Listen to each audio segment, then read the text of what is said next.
Hello everyone and welcome back to the channel. Today I want to talk about a thought that has been quietly growing within me. Becoming your own safe place. Well, for a long time we often think of a safe place as somewhere outside ourselves. It could be our childhood home, a particular person, a close friendship, a family member, a familiar city, or simply a place where we feel understood. But as I have grown and experienced different phases of life, I've started to understand that safety cannot always depend on a person or a place. People change, circumstances change, relationships change, and life takes unexpected turns. And sometimes, the person or place we thought would always make us feel safe may no longer be able to do that. That doesn't necessarily mean something went wrong. Sometimes it simply means we have to learn how to create that feeling of safety within ourselves. And for me, becoming my own safe place means learning to trust myself. It means knowing that even life becomes uncertain, I can still come back to myself. Now, what does it mean to be your own safe place? Well, being your own safe place doesn't mean that you don't need anyone. It doesn't mean becoming completely independent emotionally. And it certainly doesn't mean refusing help. We all need people. We need family, friends, mentors, colleagues, and communities. But there's a difference between needing connection and depending entirely on someone else for our sense of worth or security.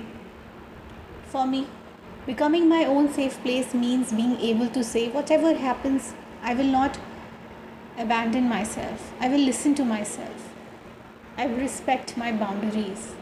I will acknowledge my feelings. I will give myself time to recover when something doesn't go according to plan. And I will remind myself that one difficult chapter doesn't define my entire story. So, one of the most important parts of becoming your own safe place is self trust. And self trust doesn't appear overnight, it develops through small actions.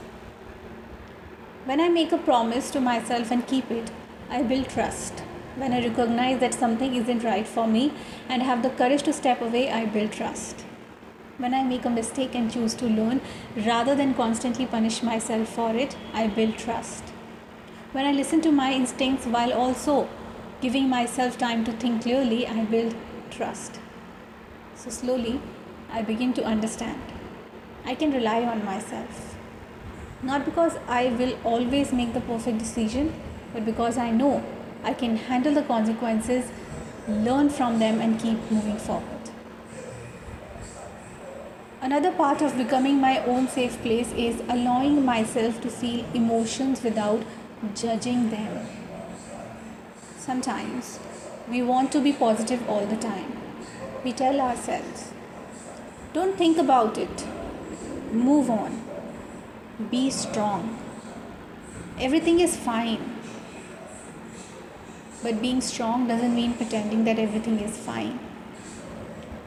Sometimes strength means acknowledging, this hurt me. I am disappointed. I am confused. I need some time. I don't have all the answers right now. I have realized that emotions don't always need immediate solutions. Sometimes they simply need to be acknowledged. So when I allow myself to feel without judging myself, I create an internal space where I can breathe. And that space can become a safe place. So, one of the lessons I continue to learn is that not everyone will understand me, and that's okay. We naturally want to be understood. We want people to recognize our intentions. We want our efforts to be seen. We want people to know the reasons behind our choices. But sometimes, no matter how clearly we explain ourselves, someone may still misunderstand us. Earlier, that could feel very uncomfortable, but with the time, I started realizing that I don't have to convince everyone of who I am. I can explain myself when necessary. I can correct misunderstandings when they matter. But I don't have to spend all my energy proving my worth. My sense of self cannot depend entirely on someone else's interpretation of me. Becoming my own safe place means being comfortable with the fact that I know my own story better than anyone else does. Safety also comes from boundaries. A boundary isn't necessarily a wall. It can simply be a clear understanding of what I will and will not accept. So sometimes saying no is an act of self respect. Sometimes stepping away from an unhealthy conversation is self care. Sometimes not responding immediately is necessary. Sometimes protecting my time is necessary. And sometimes choosing peace over an argument is the healthiest decision. So I'm learning that I don't have to explain every boundary endlessly. A boundary can be quiet. It can simply be a decision I make for myself. And when I consistently respect my own boundaries, I teach myself that my well being matters. You know why? Because there's another part of becoming your own safe place that I really value, like learning to enjoy your own company. And there's a difference between being alone and feeling lonely. Being alone can sometimes be an opportunity to reconnect with yourself. For me, that can mean writing, creating, reading, reflecting, listening to music, taking a quiet walk, working on something meaningful, or simply sitting without needing constant stimulation. So we live in a world where there's always something happening. And when I say something happening, it means messages, notifications, social media, news, entertainment, conversations, and sometimes silence can feel uncomfortable. But silence can also teach us about ourselves. When everything becomes quiet, we get the opportunity to ask, what do I actually want? What matters to me? What am I working toward? What do I need to let go of? Well, those questions can be powerful. So, when life doesn't go according to plan, it means that life rarely follows the exact plan we create. There can be delays, disappointments, missed opportunities, unexpected changes, plans that don't work, people who leave, doors that close. And during those moments, it is easy to think, what am I doing wrong? But perhaps every closed door isn't a reflection of our worth. Sometimes life simply redirects us. So I've learned that I don't need to have everything figured out immediately. I can take one step at a time. I can reassess. I can change direction. I can start again. And knowing that I can begin again is one of the greatest forms of inner security. So, when I say that I'm speaking to myself with kindness, it means that we often speak to ourselves in ways we would never speak to someone we love. If a friend made a mistake, we might say, don't worry, you will learn from this. But when we make the same mistake, we may become incredibly critical of ourselves.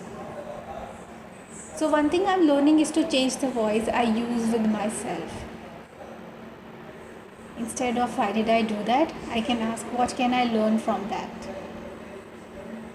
Instead of I'm not good enough, I can say I'm still growing. Instead of I should have figured this out already,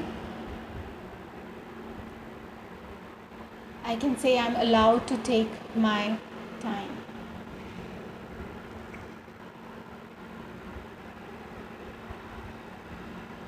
Self compassion isn't weakness, it is a way of creating a kinder internal environment. And when the world outside feels difficult, that internal kindness becomes incredibly valuable. So, what is my definition of a safe place? Well, today my idea of a safe place is not simply a physical location, it is a state of mind. It is being able to sit with myself without constantly criticizing myself. It is knowing my values. It is respecting my boundaries. It is accepting that I don't control everything. It is trusting myself to handle uncertainty. It is allowing myself to grow without demanding perfection. And perhaps most importantly, it is knowing that I don't have to become someone else to deserve peace. I can be a work in progress and still deserve kindness. I can be uncertain and still move forward. I can make mistakes and still respect myself. You know why? Because I can change my mind. I can start again. I can choose differently tomorrow. So, what is a message to my future self is that if I could leave a message for my future self, it would be this: don't abandon yourself while trying to be understood by everyone else. Don't forget your values while trying to fit into someone else's expectations. And don't ignore your intuition just because you are afraid of disappointing someone. Don't measure your entire life by one difficult period. And don't forget how many times you have already made through uncertainty. You don't have to know exactly where the road ends. You only need enough courage to take the next step. Becoming your own safe place is not a destination, it is a practice. So every day we get another opportunity to build that relationship with ourselves. Through the choices we make, through the boundaries we set, through the way we speak to ourselves, and through the people we allow into our lives, and through the way we respond when things don't go according to plan. And perhaps the greatest form of security is knowing I'm here for myself, not perfectly, not every single day, but consistently enough to know that I can return to myself. So, if you're going through a period of uncertainty right now, I want you to remember this. You don't have to everything figured out. You don't have to make everyone understand you. You don't have to be strong every moment. Give yourself permission to pause. Give yourself permission to learn. Give yourself permission to begin again. And slowly create a life and an inner world that feels safe enough for you to come home to. Because home isn't always a place. Sometimes home is the relationship you build with yourself. So thank you so much for listening to this personal reflection. If this thought resonates with you, I would love to know in the comments. What does being your own safe place mean to you? Thank you.